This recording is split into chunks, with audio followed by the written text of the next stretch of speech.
எல்லாருக்கும் வணக்கம்.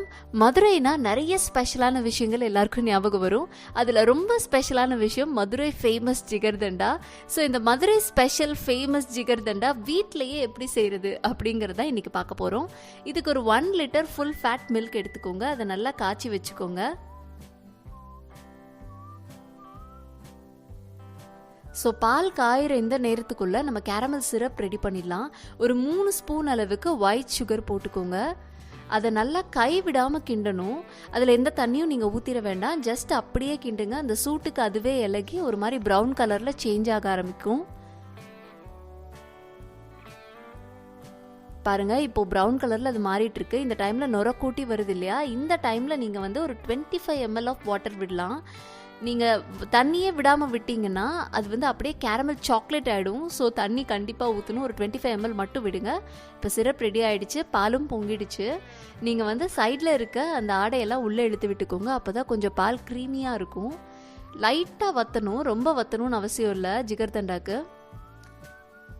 லைட்டாக வற்றணுன்னா இந்த கேரமல் சிரப்பை கொஞ்சம் கொஞ்சமாக ஆட் பண்ணுங்கள். அந்த கலர் வந்து சேஞ்ச் ஆகி அந்த ஜிகர்தண்டா மில்க் கலருக்கு நமக்கு வரணும். அதனால் கொஞ்சம் கொஞ்சமாக ஆட் பண்ணிக்கோங்க. டப்புன்னு எல்லாத்தையும் ஊற்றிட வேண்டாம், கொஞ்சம் கொஞ்சமாக ஆட் பண்ணிக்கோங்க. பாருங்கள், இப்போ அந்த ஜிகர்தண்டா மில்க், அந்த ஜிகர்தண்டா பால் என்ன கலரில் இருக்குமோ அந்த மாதிரி ஒரு கலர் உங்களுக்கு கிடச்சிருச்சு.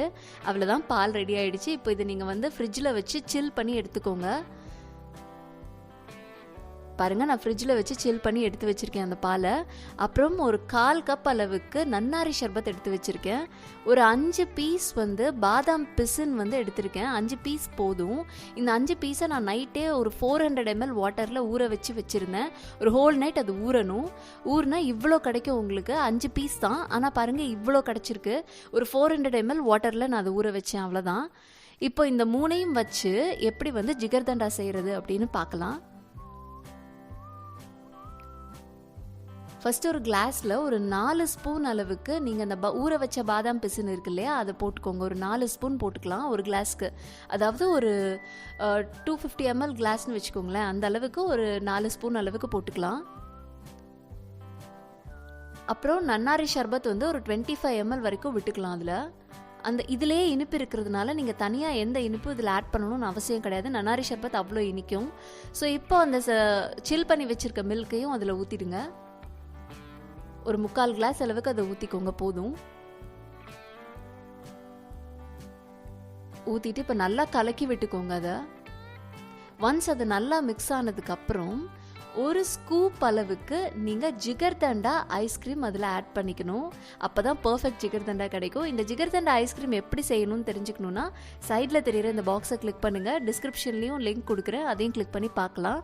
பாருங்கள், இவ்வளோ தான். ஜிகர்தண்டா பண்ணுறது ரொம்ப ரொம்ப ஈஸி. ரொம்ப ரொம்ப டேஸ்டியான ஜிகர்தண்டாவை நீங்கள் வீட்டிலேயே செஞ்சு சாப்பிடலாம். ஒரு முறை ட்ரை பண்ணி பாருங்கள். கண்டிப்பாக எல்லாருக்கும் பிடிக்கும், உங்களுக்கும் பிடிக்கும். பாருங்கள் எவ்வளோ எம்மியாக இருக்குது பார்க்குறதுக்கு. ஸோ ட்ரை பண்ணி பார்த்துட்டு உங்கள் கமெண்ட்ஸை கமெண்ட் செக்ஷனில் லீவ் பண்ணுங்கள். And it's me, Priya Vinod, signing off here. Take care. Bye.